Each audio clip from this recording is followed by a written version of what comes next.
Hey everyone, how's it going? Today for this video I wanted to do something a little bit different but not too far out of the realm of what you're probably used to if you've watched other stuff from this channel. I've done a number of videos detailing my record collection, which is always fun. You know, I like showing the artwork up close to the camera, taking them out of the sleeve and actually showing you like what's inside, what it looks like, the interior design of the sleeve, the gatefold, whatever it happens to be. I always really like doing that. But today I wanted to actually detail some merch that I've picked up over the years, just because I think that that is also interesting. You know, I really like cool merch designs, whether it's just like the logo from a purely like graphic design perspective, or also from like the physical aspect of it. And we're going to start with a few patches because that's relatively simple. I have a few of them here in front of me. So this is a really old one. This actually used to be on my battle jacket for a long time. This is Chemical Way, Beer Police. Really love this band. It's a shame that they're not really active anymore. They're from Montreal.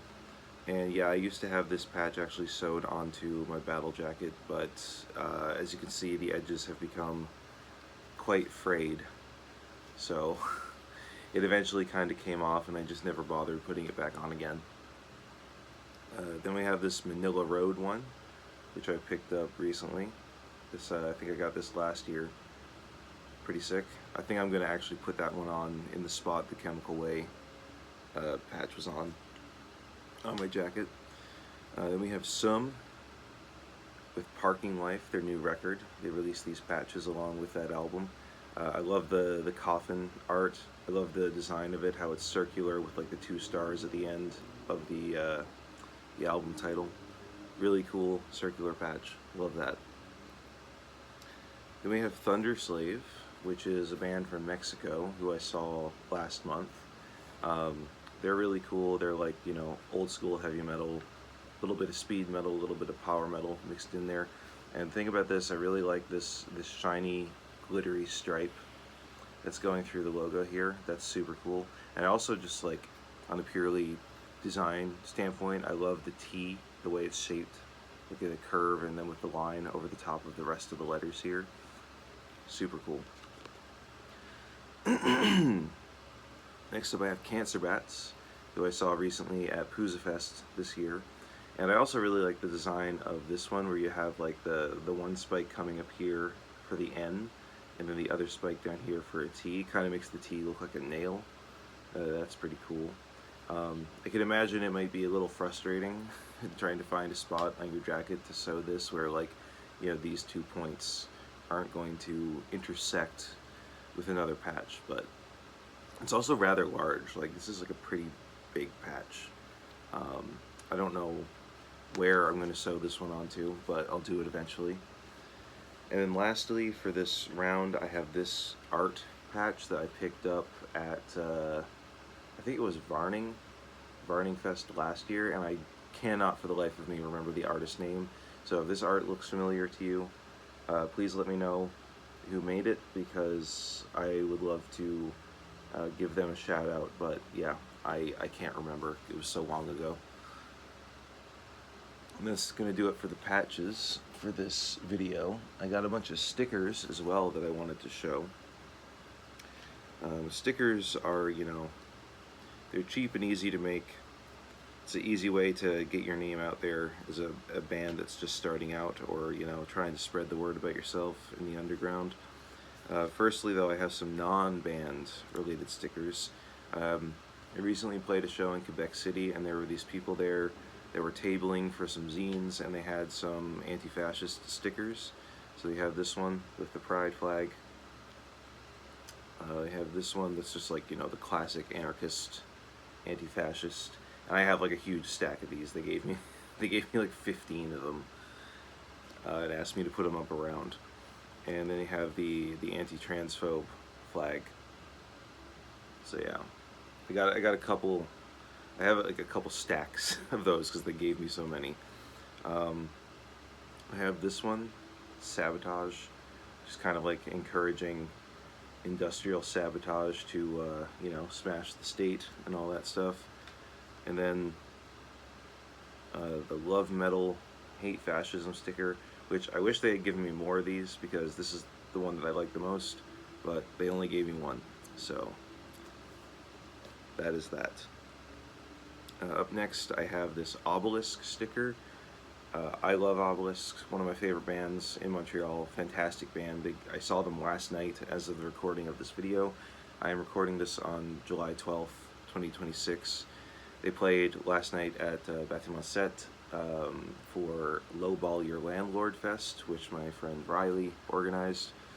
And that event was fucking sick. It was so cool. So many bands played. Just a really great like community organizing sort of thing, and yeah, I have endless respect for them for that. But yeah, these are new stickers from that band. They released a new record earlier this year. Definitely check that shit out. And if you're having trouble finding them, they're the Øbelisk with the strike through the O. I forget the technical term for that. It's like a Nordic thing, but yeah. Then I have this sticker from T.O.A.D and Powertrip, and it's not obviously the thrash metal band Powertrip. It's the grind, power violence, crust band Powertrip from, I actually don't know where they're from. And they released this split, and they released these stickers along with them. And Neil from T.O.A.D gave me this one. I like how it says, "Jolly mean giant, he loves to grind." Very cute. Next, this is one of my favorite ones. This is Judas Priest Painkiller bumper sticker. And I'm saving this to put on the back of the next car that I own. Currently saving up, trying to buy a car. This is going to have to go on there. And I got this actually at, I forget the name of it now, but there's this giant bootleg metal and punk outside market in Mexico City. So when Rat Piss was there last January, not the January that just passed, but in 2025, I saw this and I immediately knew I had to have it. And I was saving it because I knew that my vehicle that I had at the time was not going to last. And this is going to go on my next one. Up next we have Meldamor. They're a really cool, like, goth rock synthwave band from Phoenix, Arizona. Mistwalker opened for them last year. It was a Blue Skies Turn Black show. We also played with Uzu, who are like one of my favorite post-punk bands from Montreal. And yeah, it says there on the bottom, Complete Control. These guys are fucking sick. Really, really great band. Great power duo. Highly recommend them if you like, you know, the synth-heavy 80s goth sound.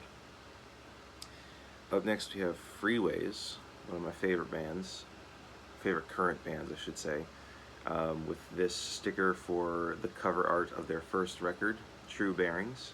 I also have the sticker for their second album, Dark Sky Sanctuary, somewhere around here, but I don't know where it is at the moment. Yeah, love this record, but on a personal level, I prefer Dark Sky Sanctuary to this one, but still, very cool. Up next, I got a couple stickers from the same band, Gudsforladt. This one is, it's just got the album title, Friendship, Love, and More, with like this cool sword art on the side and their logo on the top.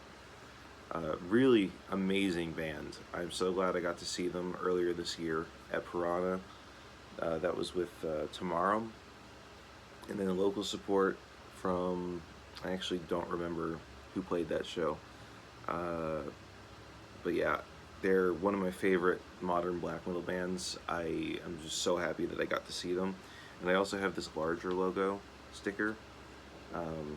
Yeah, I really like the way that this is designed. It's unique, but it's not too unique, if you know what I mean. Like, it looks like this is a black metal band, or maybe even like Dungeon Synth or something. Next I have this sticker for Chained to the Bottom of the Ocean, who I saw last year with Dragged into Sunlight and Mismore. and I think there was maybe one other band on that bill. And you know, I would have gladly bought a hell of a lot of merch that night had I not been completely broke. So this is like the only thing that I got from that show. Up next, I have a pile of these as well. Destruction Derby, great rock and roll band from here in Montreal. I'm booking them for a show on September 25th. So if you're watching this video and you live in Montreal, please come to Bâtiment Set on September 25th. It is going to be one hell of a night. And then I got this from Spirit Unbound, another sticker.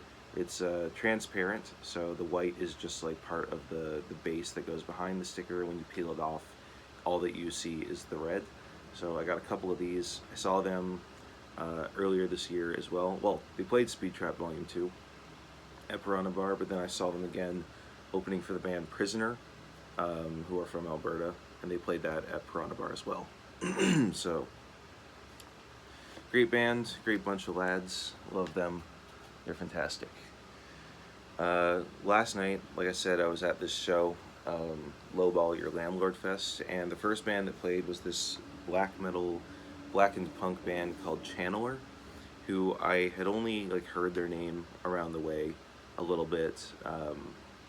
Didn't really bother listening to them before the show. I was like, oh, I'll just go and be surprised. And I was really surprised. They were fucking awesome. They were so good. They may have been my favorite performance of the night if Øbelisk hadn't played, and if Jehannam, who was the second band, didn't also surprise the hell out of me. So, yeah, they were fucking excellent. But they didn't have any physical music released yet. Instead, they had this, which is Incense, and then there is a download code for their Bandcamp on the inside in here. So I'm not going to show you the Bandcamp download code, obviously, but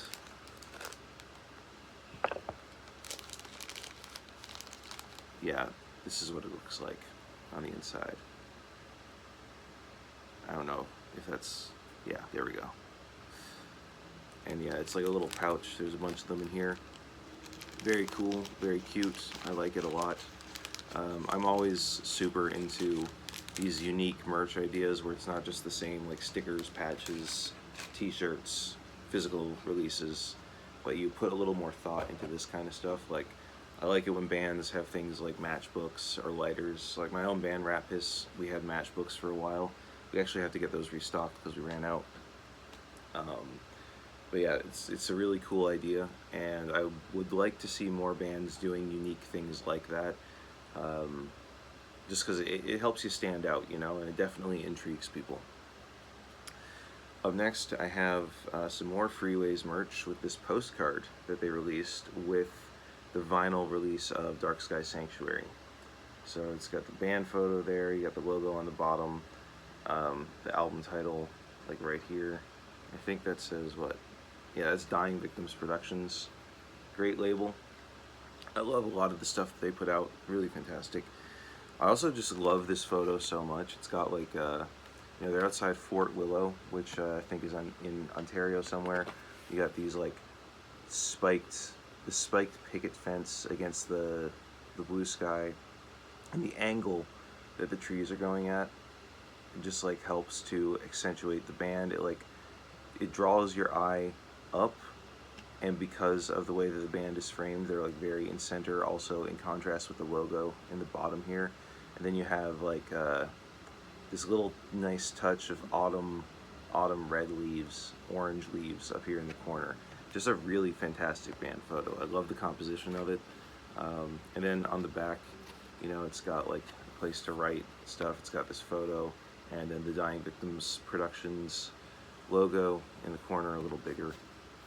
I'm never going to use this. I'm never going to send someone a Freeways postcard, which is always the thing with postcards as an idea for band merch. It's like, it's a cool idea, but if you're keeping it for memorabilia, what do you do with it? Where do you put it? I don't know. Up next, I have, this is probably the last thing that I'll do for this video, and I'll do some more stuff in another one. I played with Bonginator earlier this year. It was like one of the last shows that ever happened at Thrashcan, rest in peace.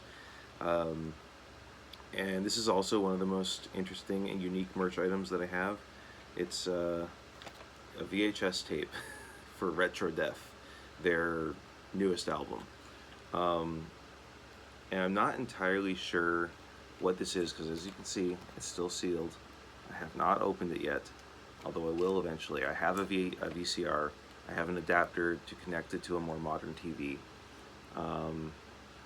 Yeah, I'm not really sure what's contained on this. I'm assuming that maybe they shot like a bunch of lo-fi music videos for this, like for the record, for all the songs on the record, and then they decided to put them all on a VHS tape and sell it.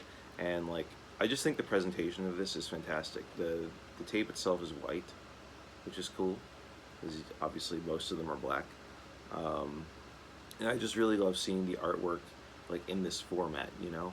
And then on the back you have like this old school Windows like text box here, and like the different other windows and shit.